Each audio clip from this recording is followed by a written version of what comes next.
5টি মূল বিষয় ইসলামের মধ্যে রয়েছে, তার মধ্যে 1 নম্বর লা ইলাহা ইল্লাল্লাহ, একমাত্র আল্লাহ রাব্বুল আলামিনের উপর ঈমান হবে, ঈমান আনতে হবে। ওয়া আন্না মুহাম্মাদার রাসূলুল্লাহ, এবং জনাবে মুহাম্মদুর রাসূলুল্লাহ সাল্লাল্লাহু আলাইহি ওয়াসাল্লামের প্রতি ঈমান আনতে হবে, তাকে বিশ্বাস করতে হবে, তিনি এবং শেষ নবী, এই বিশ্বাস স্তরের মধ্যে রাখতে হবে। এরপর কি ওয়াকিমুস সালাহ, তোমরা কি করো? নামাজ কায়েম করো। ওয়া আতুস যাকাত, এই যাকাত প্রদান করো। ওয়াল হজ্জি ওয়া সাওমির রমাদান, এবং রমজান মাসে কি করো? রোজা আদায় করো, রোজা রাখো, এবং সমর্থবান যদি হও তাহলে কি করো? হজ পালন করো। এখানে দুইটি বিষয় টাকার সাথে সম্পর্কিত, একটি হলো যাকাত, আরেকটি হলো হজ। এটা সকলের উপর ফরজে আইন নয়, সকলের উপর ফরজ নয়। আল্লাহ সুবহানাহু ওয়া তাআলা যাদেরকে টাকা পয়সা দিয়েছেন, ধন দৌলত দিয়েছেন, নিসাব পরিমাণ মাল দিয়েছেন, তার উপরে আল্লাহ পাক রব্বুল আলামিন যাকাতকে ফরজ করেছেন। যার উপরে হজ করনেওয়ালা টাকা আছে তার উপরে হজকে ফরজ করেছে, যার কাছে টাকা নাই তার উপর হজ আল্লাহ পাক রব্বুল আলামিন ফরজ করেছেন। আর বাদানি কালিমা পড়া, কি করা? রমজানুল মুবারকে রোজা রাখা, এটা টাকা পয়সার সাথে সম্পর্ক। এটা সকলের জন্য, যে মালিক বুদ্ধিমান আকলবান সকল নরনারীর উপর, সকলের জন্য এটা ফরজ করে দেওয়া হয়েছে। তবে যাকাত এবং হজকে টাকার সাথে সম্পর্ক, নিসাব পরিমাণ মালিক যেই ব্যক্তি হয়েছে তার উপর এই দুইটি বিধান করা যায়। এই কারণেই যাকাত প্রদান করা এটা আল্লাহ পাক রব্বুল আলামিনের উপর, আল্লাহ পাক রব্বুল আলামিন কোরআনের মধ্যে নির্দেশ করেছেন, আদেশ করেছেন যে এই যাকাত তোমরা কি করো? নিসাব পরিমাণ মালের মালিক হয়েছে তো তোমরা যাকাত প্রদান করো। যাকাত প্রদান এই কারণেই করবা যে এই টাকা পয়সার মালিক তুমি নয়, আমি আল্লাহ পাক রব্বুল আলামিন তোমাকে এই টাকা পয়সার মালিক বানিয়েছি। এই টাকা পয়সা তোমার নিসাব পরিমাণ হয়েছে, তো এখান থেকে গরিব মিসকিনকে তুমি কিছু দাও। এটা দেওয়ার মাধ্যমে তোমার মালকে তুমি কি করো? পবিত্র করো, তোমার মালকে তুমি পবিত্র করো। তুমি এটা মনে করো না যে তুমি যাকাত দিতেছো, মনে হয় তুমি অনেক বড় কিছু। না না না, তুমি যাকাত দিতেছো, যেই ব্যক্তিকে দিতেছো তাকে তুমি বড় মনে করো। এই কারণেই বড় মনে করবা যে তোমার থেকে সে যাকাত নিতেছে, এই কারণেই কাল হাসরের ময়দানে জাহান্নামের আগুন থেকে তুমি বাঁচিয়া যাইতেছো। তুমি যাকাত দিতেছো, তুমি কি করতেছো? জাহান্নামের আগুন থেকে তুমি রক্ষা পাইতেছো। আর যদি জাহান্নাম যাকাত তুমি প্রদান না করো তাহলে আল্লাহ পাক রব্বুল আলামিন ভয়ঙ্কর শাস্তির কথা বলে গেছে। ভয়ঙ্কর শাস্তির কথা আল্লাহ পাক রব্বুল আলামিন উল্লেখ করে দিয়েছেন। যে আল্লাহ পাক রব্বুল আলামিন বলেন যে তুমি যাকাত যদি প্রদান না করো, তোমার এই মাল দৌলত টাকা পয়সা সমস্ত কিছু কি করা হবে? সমস্ত কিছুকে একটি সাপের আকৃতি করা হবে, এবং ওই সাপ তোমাকে সবল মারতে থাকবে। এরকম ভাবে কিয়ামত পর্যন্ত তোমাকে সবল মারতে থাকবে। এরকম ভাবে তুমি শত্রু এই ধন সম্পদ বলবে আজকে তোমার পিঠের উপর চড়াই দেওয়া হবে, আর বলবে এই নাও তোমার ধন সম্পদ, দুনিয়ার থেকে আল্লাহ তোমাকে দিয়েছিলেন, তুমি কি করো নাই? যাকাত আদায় করো নাই, যাকাত প্রদান করো নাই, আজকে নাও তোমার সম্পদ তোমার পিঠের উপর চড়াই দেওয়া হবে। এই কারণে আল্লাহ রাসূল সাল্লাল্লাহু আলাইহি ওয়াসাল্লামের জামানায় আল্লাহ রাসূল সাল্লাল্লাহু আলাইহি ওয়াসাল্লামের কাছে এক সাহাবী আসলেন। ওই সাহাবীর নাম সালামা। আসিয়া বলতেছে, ইয়া রাসূলুল্লাহ, ইয়া হাবিবাল্লাহ, আপনি আমার জন্য একটু দোয়া করে দান, দুর্বল, আমি দরিদ্র মানুষ, আমার জন্য দোয়া করেন। আল্লাহ রাসূল বললেন, কি দোয়া করতে হবে?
ভয়ভীতি দেখানোর জন্য, আমি দুনিয়াতে টাকা পয়সার জন্য দোয়া করার জন্য আসি নাই।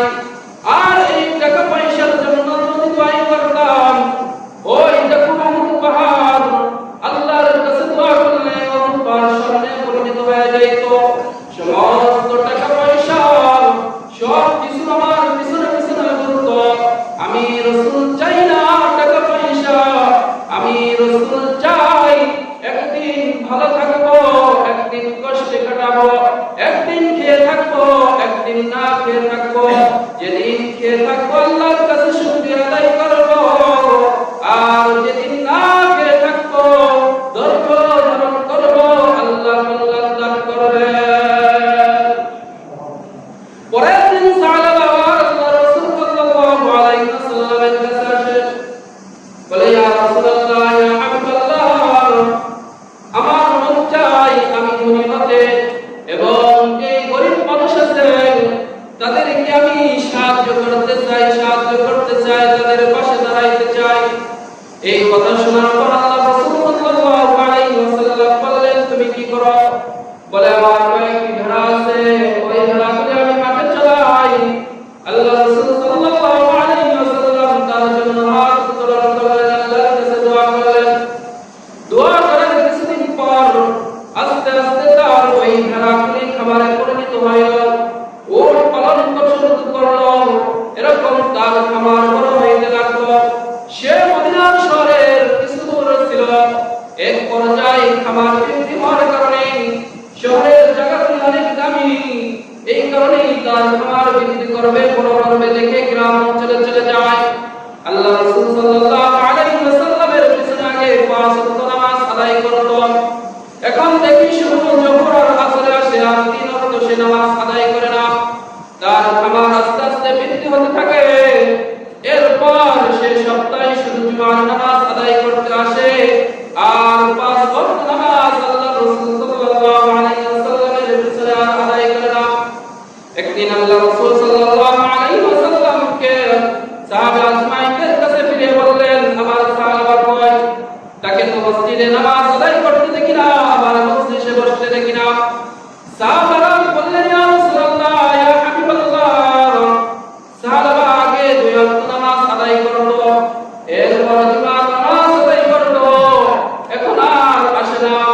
আল্লাহ রাসূল সাল্লাল্লাহু আলাইহি ওয়াসাল্লাম বলেন, ও সাহাবীরা, তোমরা শুনে রাখো, এই সম্পদ নামাজকে গাফিল করে রাখে, নামাজকে ফিরায় রাখে, আল্লাহর ঘর মসজিদ থেকে দূরে রাখে, আমি রাসূলকে দেখা থেকে দূরে রাখে, ওই সম্পদ সম্পদ নয়, ওই সম্পদ তার জাহান্নামে যাওয়ার কারণ হয়ে যায়। এই কারণে সম্পদ আল্লাহ পাক রব্বুল আলামিন দিয়েছেন পরীক্ষা করার জন্য। আবার আপনার এই মানুষের সম্পদ দেখে মাঝে মাঝে চিন্তা হয়, আল্লাহ তাকে এত সম্পদ দিল, আমাকে কেন এরকম দরিদ্র রাখলো?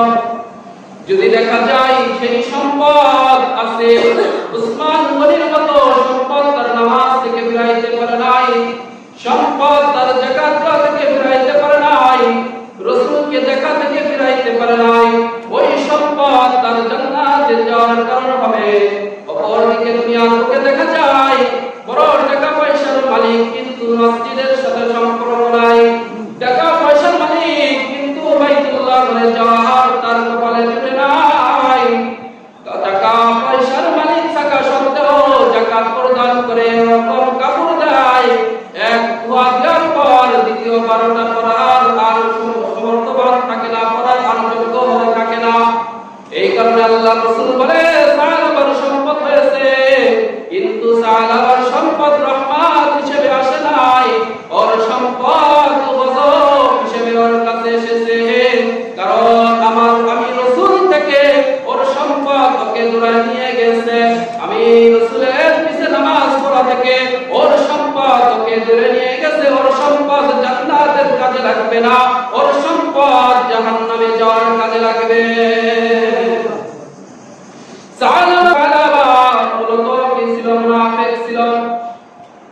আল্লাহ রাসূল সাল্লাল্লাহু আলাইহি ওয়াসাল্লামের সূরাতুত তাওবার ৭৫ নম্বর আয়াত নাযিল হয়ে গেল।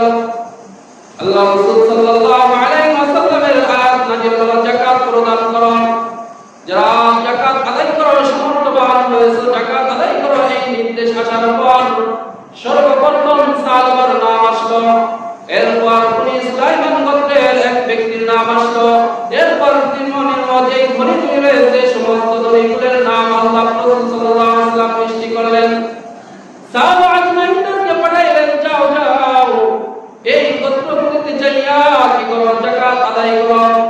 সাহাবা আজমাইন বনি সুলাইমান গোত্রের কাছে সর্বপ্রথম গেলেন, যা বলতেছেন আল্লাহ রাসূল সাল্লাল্লাহু আলাইহি ওয়াসাল্লাম পাঠাইছেন তোমাদের এই মালকে পবিত্র করার জন্য, এখান থেকে কিছু হক মিসকিনদের রয়েছে, গরিবদের রয়েছে, এই হক তোমরা আদায় করো।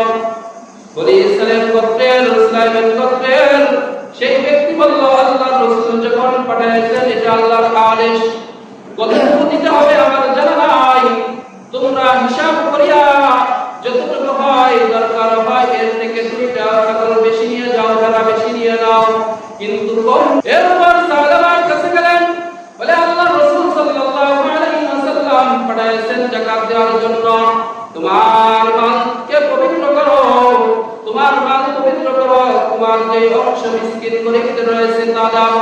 তখন সাহাবা বলে উঠলো, এটা বাড়ি নিয়ম, যারা অমুসলিম তারা কর দিয়া তারা থাকবে, কিন্তু আমি তো অমুসলিম নই, তাহলে আমি খরচ দিব কিসের জন্য? সাহাবারা বললেন, এটা খরচ নয়, তোমার সম্পদ পবিত্র করার জন্য আল্লাহর আদেশ, এটা বলা হয় যাকাত, তুমি যাকাত দাও। তোমার যদি 5টা উট থাকে তার থেকে তুমি একটা ছাগল দিয়ে দাও, তোমার যদি 40টি গরু থাকে এর থেকে একটা গরু আল্লাহর রাস্তায় দিয়ে দাও, মিসকিনকে দিয়ে দাও। বলে যাও যাও যাও, আমি তোমাদের কথা বিশ্বাস করি না, আমি রাসূলের সাথে কথা বলিয়া হিসাব কিতাব করিয়া এরপর দিবানে আমি তোমাদের কাছে যাকাত দিতে পারবো না। এরপর অন্য সাহাবীদেরকে থেকে যাকাত নিয়ে আল্লাহ রাসূল সাল্লাল্লাহু আলাইহি ওয়াসাল্লামের কাছে চলে আসেন। আল্লাহ রাসূল সাল্লাল্লাহু আলাইহি ওয়াসাল্লামের কাছে আসার পর সাহাবা আজমাইন তাদের জিজ্ঞাসা করলেন, কি ব্যাপার? বলে সাহাবা যাকাত দেয় না, আপনার সাথে হিসাব কিতাব করতে চায়। রাসূল সাল্লাল্লাহু আলাইহি ওয়াসাল্লাম রাগান্বিত, সেই দরিদ্র ছিল, আজকে তার এত বড় কথা। দুনিয়ার লোকে আমরা যদি চিন্তা করি তাহলে আমাদের টাকা পয়সা কিছুই ছিল না। যার 60 বছর 55 বছরের আগের কথা চিন্তা করেন, এমন একটা দিন গেছে 2টা টাকার জন্য দুলাভাইয়ের পাঁচ ঘুরছে, 2টা টাকার জন্য মায়ের কাজ করতেছে, আঁচল ধরিয়া ধরিয়া ঘুরতেছিলাম যে মা 2টা টাকা দাও, 5টা টাকা দাও, 1টা টাকার পয়সার মালিক আমরা ছিলাম না।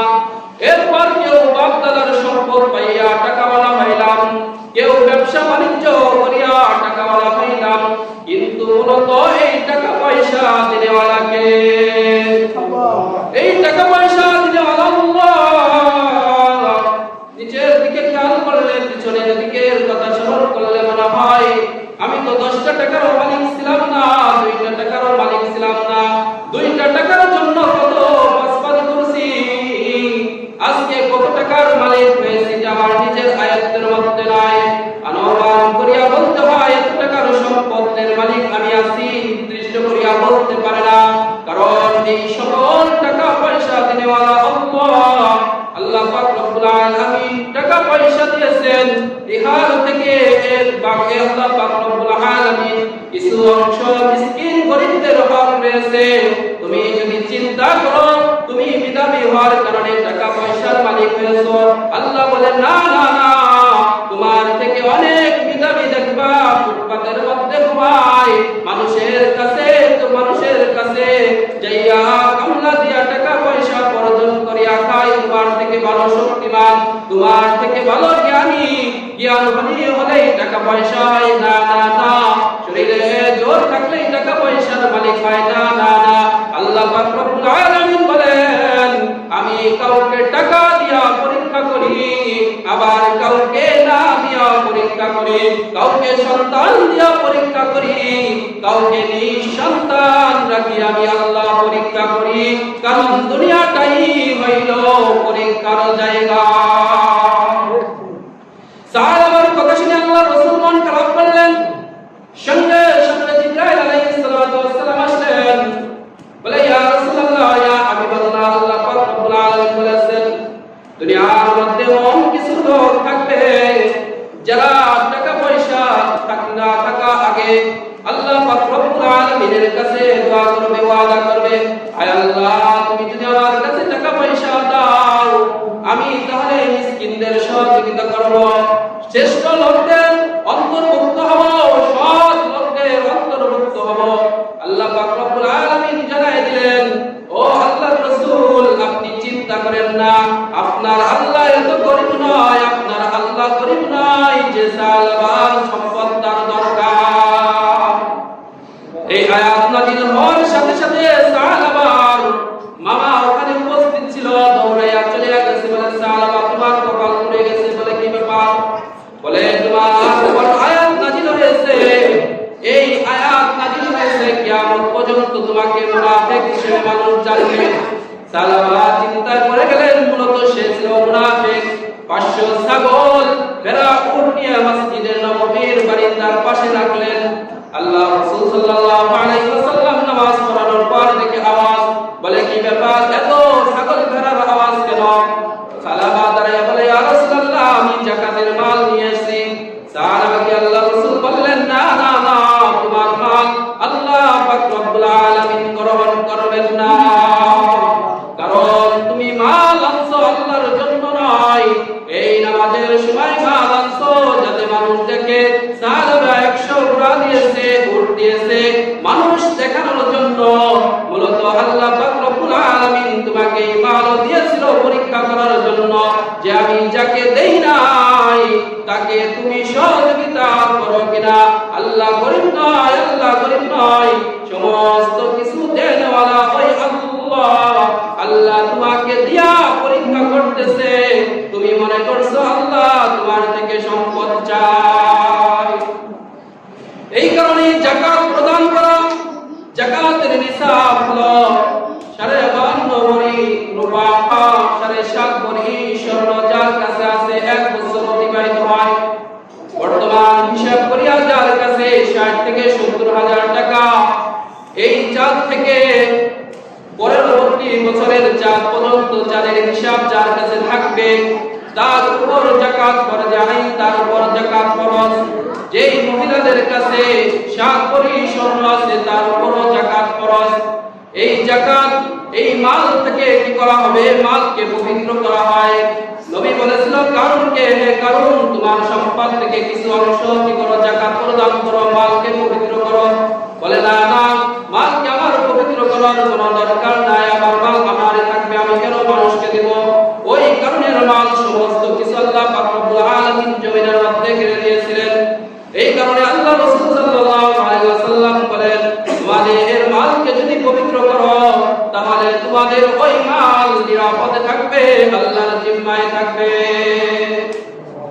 আল্লাহ রাসূলের হাদিস শুনে একজন বেদিন মহিলা তার খাদেমদের বলল, যাও এখান থেকে যাকাত পরিশোধ করো, আমার মাল নিরাপদ থাকবে। তার মাল ভর্তি এরকম ভাবে ব্যবসার কাজে যাইতেছিল। তখন ব্যবসার কাছ থেকে আসার পর সেই মালকে টাকাতে ধরে সেই বুড়ি মহিলা আল্লাহ রাসূলের কাছে যাইতেছিল, কি ব্যাপার, কিসের জন্য ডাকাতি করলো? এই খবর পাইলাম, আমি তো যাকাত দিয়েছিলাম। তখন এক সাহাবী বললেন, হে বুড়ি তুমি সবর করো, দেখতে থাকো। এরপর দেখে তার 100 উট তার মাল নিয়ে আসতেছে। তার খাদেমকে জিজ্ঞাসা এরকম ভাবে বলে ডাকাতি হয়েছে? বলে হ্যাঁ, কিন্তু আমাদের একটা উটের পায়ে ব্যথা পেয়েছে বিদায় উটটি বসে পড়েছে। ওই বসা দেখিয়া সমস্ত উট বসে পড়েছে। ওখানে ডাকাত না যাওয়া পর্যন্ত একটা উটও আমাদের উঠে নাই, ডাকাতের দল আমাদের উট দেখে নাই, আমাদের মালগুলি তারা এরকম ডাকাতি করতে পারে নাই। ওই মহিলা আল্লাহ রাসূল সাল্লাল্লাহু আলাইহি ওয়াসাল্লামের কাছে বলেন, ইয়া রাসূলুল্লাহ, ইয়া হাবিবাল্লাহ, আপনার হাদিস সত্য, আপনার কুরআন সত্য, আমি আপনার পর এতদিন ঈমান আনি নাই, আজকে আপনার হাদিসের সত্যতা পেয়েছি। আমার সফর সঙ্গী যারা ছিল তাদের মাল ডাকাতি হয়েছে, কিন্তু আমি যাকাত আদায় করেছি, ডাকাতি হয় নাই। আপনি সঙ্গে সঙ্গে আমাকে তাড়াতাড়ি পড়ায় দেন লা ইলাহা ইল্লাল্লাহু মুহাম্মাদুর রাসূলুল্লাহ। রাসূলুল্লাহ, সঙ্গে সঙ্গে ওই মহিলা কালিমা পড়ে মুসলমান হয়ে গেল। এই কারণে যারা যাকাত দিবেন আল্লাহ রাসূল বলেন তাদেরকে কি করা হবে? লন্ডি দেখেন না, জামা ইস্ত্রি করা হয়, তার সম্পদকে স্ত্রীর রূপে গলানো হবে, গলাইয়া স্ত্রীর মতো ওই সম্পদ করবে, আগুনের তাপ থাকবে, ওই স্ত্রী তার কপালের মধ্যে ঠাসিয়া ধরবে। আল্লাহ রাসূল বলেন কিসের কারণে? একমাত্র যখন মিসকিন তার কাছে যায়, মাদ্রাসার ছাত্ররা যখন তালিবে ইলমরা এরকম যাকাত আনতে যায়, সর্বপ্রথম যে যাকাত দেওয়ালা কপাল গুছায়, বলে শুধু আমার কাছে আর জাকাত দেওয়া পাও না। এরপর কপালে এই কারণেই তার কিতাব দেওয়া হবে, কপালের মধ্যে যাকাতের মাল আগুনে পরিণত করিয়া ঠেসে ধরা হবে। এরপর হাদিসের মধ্যে আসে তার এই পেটের কাছে তার ভাস হয়, গোলা যায়, এই কারণে তার পেটের এখানে ওই আগুনের মাল কিতাব দেওয়া হবে।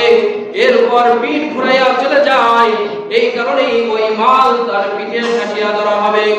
এই কারণে আল্লাহ রাসূল সাল্লাল্লাহু আলাইহি ওয়াসাল্লাম বলেন, তোমরা যারা যাকাত দেওয়ার সমর্থ হয়েছো তোমরা যাকাত আদায় করো, কারণ ইসলামের যে মূল ভিত্তি দিয়েছেন, ইসলাম যেই 3-5 জিনিসের উপর প্রতিষ্ঠিত মূল ভিত্তি, তার মধ্যে একটা হলো যাকাত। তোমরা যারা যাকাতের সমর্থবান হয়েছো তোমরা যাকাত আদায় করো। যদি যাকাত আদায় না করো, এই সম্পদ দিয়ে হাসরের ময়দানে তোমার আগুন বানাইয়া কপালের মধ্যে ঠেসে দেওয়া হবে। এই মাল সম্পত্তি হাসরের ময়দানে তোমার ঘাড়ে চেপে দেওয়া হবে, সাপের আকৃতি করে তোমাকে দংশন করতে থাকবে। এই কারণে আল্লাহ রাব্বুল আলামিন আমাদের যাদের সম্পদ দিয়েছে নিসাব পরিমাণ মাল, আল্লাহ রাব্বুল আলামিন আমাদের সকলকে যাকাত প্রদান করিয়া